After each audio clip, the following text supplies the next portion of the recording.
हळद कुंकवाच्या करंड्यात घेऊन भाळाला लावावी त्या राजमाता राष्ट्रमाता महासाहेब जिजाऊ, ज्यांच्या नामस्मरणाने देहाचा देहू इंद्राची इंद्रायणी होते असे संत श्रेष्ठ जगद्गुरु तुकोबाराय, ज्यांनी आपल्या ज्ञानेश्वरीच्या माध्यमातून घरोघरी ज्ञानाचा दिवा लावण्याचे काम केले असे संत श्रेष्ठ ज्ञानेश्वर माऊली महाराज, ज्यांनी हे सोन्यासारखं सुंदर स्वराज्य निर्माण केलं ते छत्रपती शिवाजी महाराज।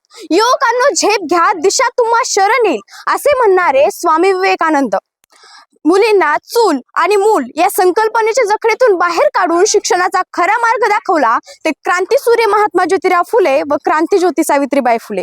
भारताचे संविधान लिहिताना मला फार कष्ट पडलेच नाही, कारण माझ्या समोर होते छत्रपती शिवाजी महाराजांनी उभारलेले स्वराज्य असे म्हणणारे डॉक्टर बाबासाहेब आंबेडकर।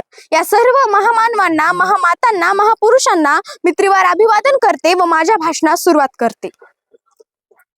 मावळ्यांनो, एक काळ असा होता की या मराठी मातीच्या उंबरठ्यावर अनेक परकीय सत्ता थया थया नाचत होत्या।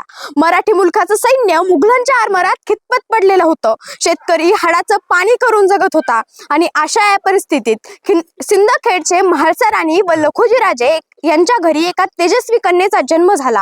त्यांचा जन्म झाला तेव्हा दारादारांमध्ये रांगोळ्या काढल्या गेल्या, तोरणं लावली गेली, हत्तीवरून साखरही वाटण्यात आली आणि त्यांचं नाव जिजा ठेवण्यात आलं। जिजा म्हणजे जय अन विजय। आजूबाजूला सरदारांची वर्दळे, युद्धाची धावपेच, सल्लामसलती, रयतेच्या गाऱ्हाणी आणि न्यायनिवाडे तर नित्याचेच। हे असं होतं त्यांचं बालपण। युद्ध कला तर त्या शिकल्याच होत्या, त्याचबरोबर 700च्या वर मुलींची त्यांनी एक फौज तयार केली होती। सकाळी सकाळी जेव्हा त्या रपेट करायला जायच्या तेव्हा गावाकुसल्यातल्या काही बायका कौतुक करायच्या आणि काही नाकही मुरडायच्या। काही म्हणायच्या कसं होणार या पोरींचं, पण त्यांचा ठाम निश्चय की स्वतः बरोबर इतरांचंही रक्षण करता आलं पाहिजे। म्हाळसा राणीच्या इच्छेखातर त्यांनी 6 भाषाही शिकल्या, मराठी, उर्दू, संस्कृत, अरबी, कन्नड, फारसी। रामायण महाभारताबरोबरच नामदेवांची गाथा, कबीरांचे दोहे, कुराण, बायबल त्यांनी वाचलं आणि समजूनही घेतलं। आणि त्यांच्या मनात एक प्रश्न निर्माण झाला, धर्म म्हणजे काय? आम्ही तलवार चालवतो ती कुणासाठी? परक्यांची चाकरी आम्ही का करायची? झुंजीत झुंजणार आपण, मरणार आपण आणि मारणार हे आपण, आणि मिळून येतो तो शहाबादशाह।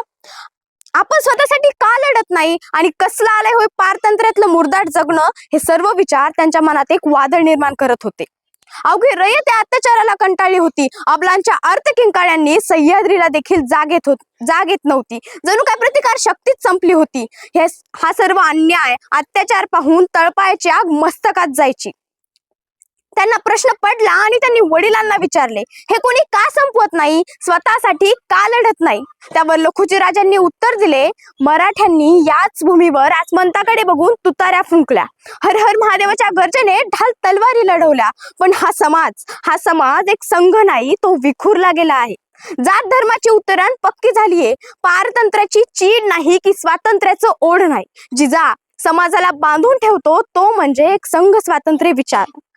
त्यांनी पुन्हा विचारलं, आम्ही या विचारासाठी काय करावं? लखुजी राजांनी शब्दांची जुळवणी करत उत्तर दिलं, जिथं रक्ताची पाट वाहतात तिथं गवताला देखील भाले फुटतात। नवीन उगवणाऱ्या सहस्र कोंबांना देखील जगण्याचं दान मिळतं, पण ते फक्त एका स्वातंत्र्य सूर्यामुळे।